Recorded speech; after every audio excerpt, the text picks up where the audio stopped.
One example, you have a community. Let's say it's a small village in the Midwest of the United States, somewhere in the 19th century.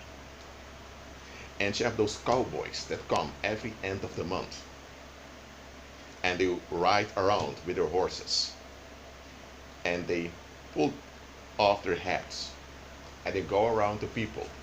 And people know when they come around, you drop in some dollars for them.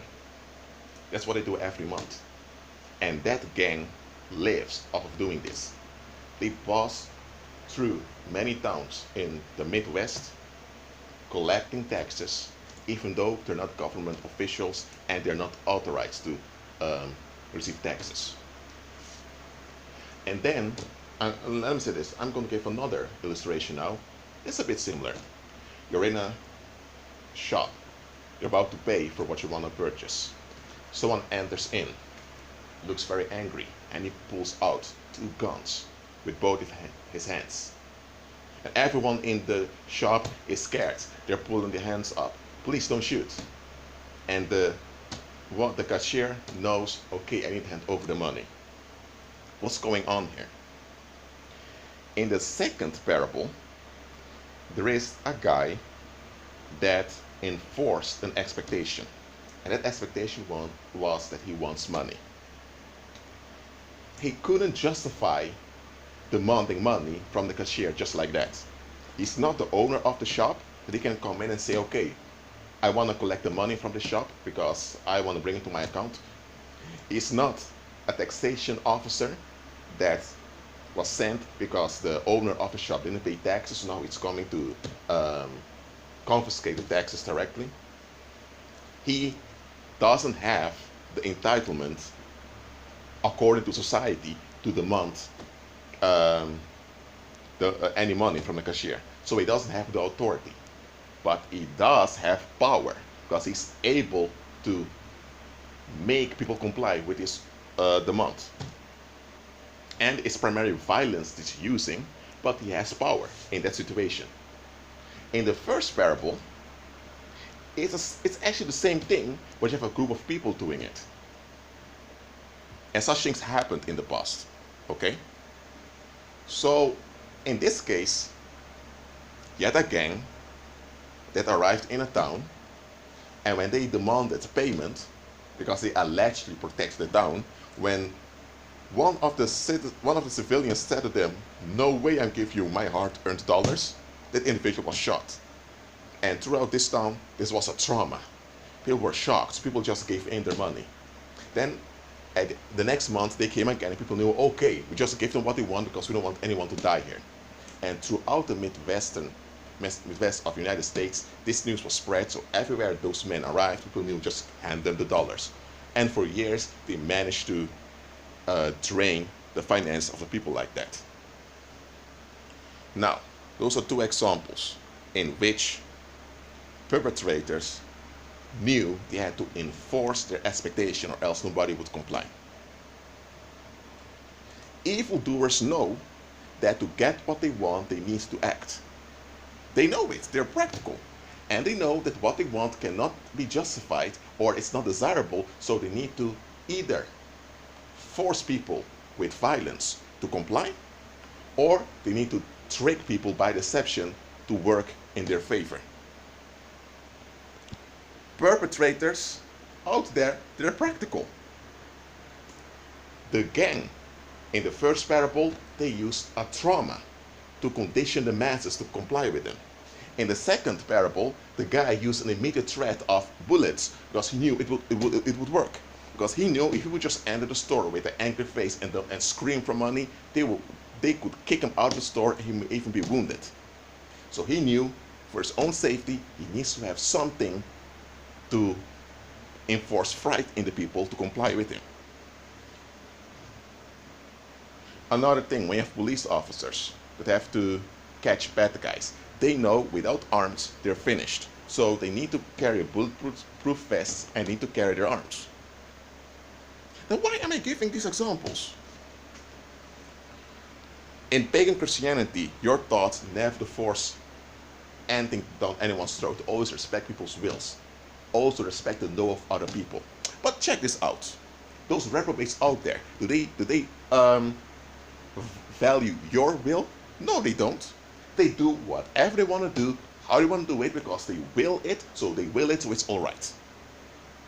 And if you have problems with it, well, you just have to find a way to deal with it. But when you do something that they don't want, like holding them accountable, now all hell breaks loose. Now you need to watch out because they may explode and harm folks.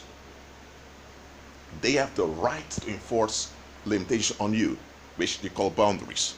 And you have to find a way to comply with their limitations. Why? Because they will it. And when you ask them why, you don't have to explain. It's their boundary. You have to find a way to deal with it. No, no, no, no, no, no, no, no. I don't do that. The earth is the Lord's and the fullness thereof. Human beings can own possessions like property, like pieces of land, or personal possessions, or currency. We can possess things, but the owner is the Most High Himself. Even the governments of this world does not acknowledge any natural ownership of anything concerning human beings because they know it's all a social construct. And the world's population gets along with those governments. Yet they demand believers to exalt their will above everything. I'm not doing that. Look, I'm not acting like those bandits and that burglar and that robber that I use violence to make people give me what I want. I'm not doing that. But be sure I walk in line with Christ, and that implies that I enforce the blessing in my environment. I speak the blessing into existence. I decree outcomes in line with Christ. So yes, I'm enforcing things on the earth because the earth is the Lord's and He anointed me to do His will on the earth. So everyone around on the earth that does not obey the Most High and they become upset with me, they have to deal with Him with it. I'm here to do the Most High's will. So I'm not going to back off because people don't like me. People just don't want me around. They don't want me around, then they just have to suck up their own rage, and all the sickness comes along with the rage because the earth is the Lord's, and as long as the Lord is alive, which He lives forevermore, I'll be on the earth. When this body expires, I'll be resurrected. So I'll be on the earth forever. They can't handle it, then the lake of fire is there for them. That's how you ought to deal with those reprobate believers. Yes, you shake the dust off your feet when they are enforcing their rejection on you. But even then, you're not going to acknowledge their will. When Christ said to agree with your adversary, He simply meant the following. When they try to accuse you or to get something from you, sometimes it's better to give them what they want, whether it's you leaving a place or whether you just give them some cash just so they would turn away from you. Because if they become desperate because they can't feel relieved, they may, let me say, they will escalate and then you will have a whole crowd behind you. Okay? That's what Christ meant.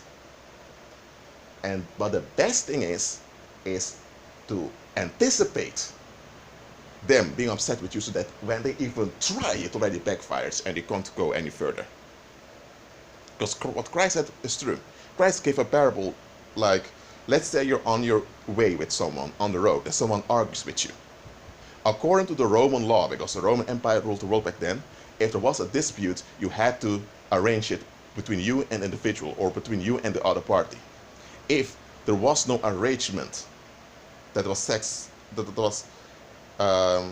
pleasant for both parties, then you could go to the civil judge.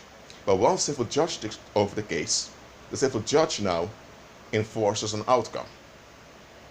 And Christ said, make sure that you agree with your adversary, not that you give them the rights to be against you, but that you find a way to get rid of them in a peaceful manner. Because once you ignore them or you make plain that you don't want to seek any solution on your behalf, they will remain angry and they'll continue to take actions against you. And sooner or later, the community will turn on you. And in that time, the Roman judge, symbolize the community, they will take action against you. And if they lock you up, you'll have to deal with it for a long time. Christ made that plain. You can read it in the New Testament. So what Christ was saying is, look at situation and make sure you get out of bad situations. It's the same as when he said, turn the other cheek. For example, if someone enters a room with a gun because he wants your wallet, you just give them your wallet so that they will back off, because it's better to hand over your wallet than that they shoot you. Okay? If someone suddenly is upset with you because they don't want to see you around, you can avoid a place, but you put an individual under judgment. And if they don't repent, they'll be haunted, and everyone that agrees with them. The best thing, as I mentioned before, is to anticipate such stuff, so that when people see you and they decide they can't stand you, they already are feeling that they are going down. That's what ought to happen. When you anticipate the violence of the world, after all, people don't even dare to even look at you in a weird way.